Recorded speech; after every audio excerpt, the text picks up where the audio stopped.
विधायक बीमा भारती पर सौतन ने लगाया गंभीर आरोप। बिहार के राजनीतिक गलियारे से जुड़ी एक अहम खबर निकलकर सामने आ रही है, जहां रुपौली की पूर्व विधायक बीमा भारती द्वारा भवानीपुर पुलिस में चोरी की शिकायत दर्ज कराने का मामला अब नया मोड़ ले चुका है। अब बीमा भारती की सौतन और अवधेश मंडल की दूसरी पत्नी गुड़िया मंडल ने बीमा भारती और उनके भाई अशोक मंडल पर ही चोरी कराने और उनकी हत्या की साजिश रचने का गंभीर आरोप लगाया है।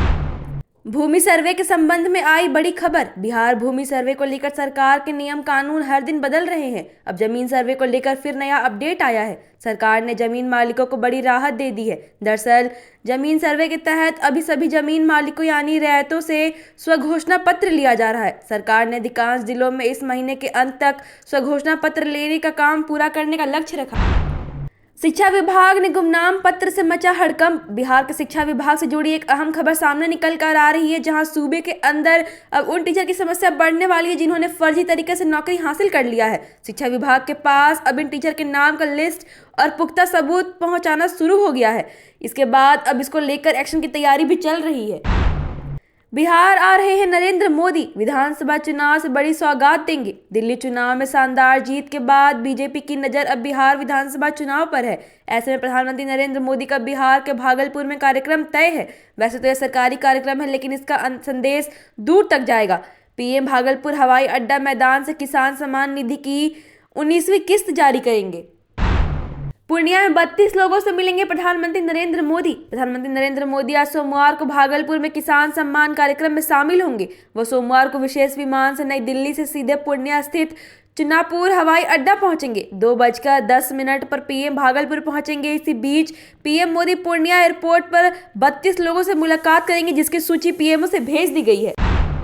साइबर बदमाशों के आतंक से निपटने का बना प्लान। केंद्र सरकार के स्तर से एक माई भारत पोर्टल तैयार किया जा रहा है, जिसकी अगले महीने लॉन्च करने की तैयारी चल रही है। संबंधी सभी तैयारी पूरी हो गई है। इस पर बिहार समेत अन्य सभी राज्यों में मौजूद सभी साइबर थानों और संबंधित साइबर सेल के पदाधिकारियों से जोड़ने का योजना है। राज्य के सभी साइबर थानों को इससे जोड़ा जाना है। वर्तमान में राज्य से 40 साइबर थाने हैं जिन्हें इससे जोड़ा जाना है।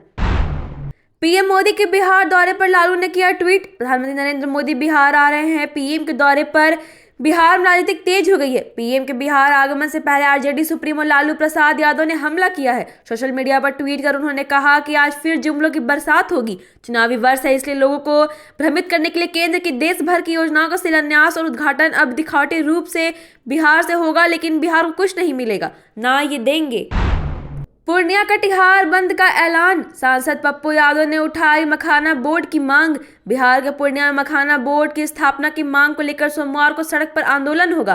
कांग्रेस नेता और निर्दलीय सांसद पप्पू यादव ने पूर्णिया कटिहार बंद का ऐलान किया है। सांसद प्रवक्ता राजेश यादव ने कहा कि कोशी और सीमांचल में मक्का तथा मखाना का उत्पादन प्रचुर मात्रा में होता है, परंतु उचित मार्केटिंग खरीदारी की व्यवस्था की कमी के कारण किसानों को उत्पादन का उचित मूल्य नहीं मिल पाता।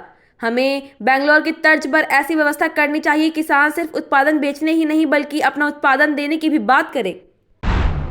फंसे हैं गुमला के 4 मजदूर। सीएम हेमंत सोरेन ले रहे पल पल की जानकारी। तेलंगाना के नगर कुर्नूल जिले में शनिवार सुबह श्रीशैलम लेफ्ट बैंक कैनाल में निर्माणाधीन टनल की छत ढलने से 8 लोग फंस गए हैं। इनमें से 4 मजदूर झारखंड के गुमला जिले में रहने वाले हैं। दूसरी तरफ मुख्यमंत्री हेमंत सोरेन तेलंगाना के मुख्यमंत्री रेवंत रेड्डी से फोन पर बात कर घटना की जानकारी ली और मजदूरों को बचाने के लिए हर संभव प्रयास करने को कहा है।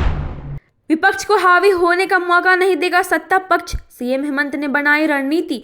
झारखंड विधानसभा के बजट सत्र के दौरान विपक्ष को सत्ता पक्ष हावी होने का मौका नहीं देगा। रविवार को सत्ता पक्ष के विधायकों की संयुक्त बैठक में इस बाबत रणनीति बनी। बैठक की अध्यक्षता मुख्यमंत्री हेमंत सोरेन ने की। उन्होंने सभी विधायकों को हर हाल में सदन में मौजूद रहने का निर्देश दिया है। मंत्री योगेंद्र प्रसाद ने कहा कि मंत्रियों को विषयों का अध्ययन और समाधान के साथ सदन में आने को कहा गया है। Thank you so much for watching this video. Don't forget to like, comment, share, and subscribe.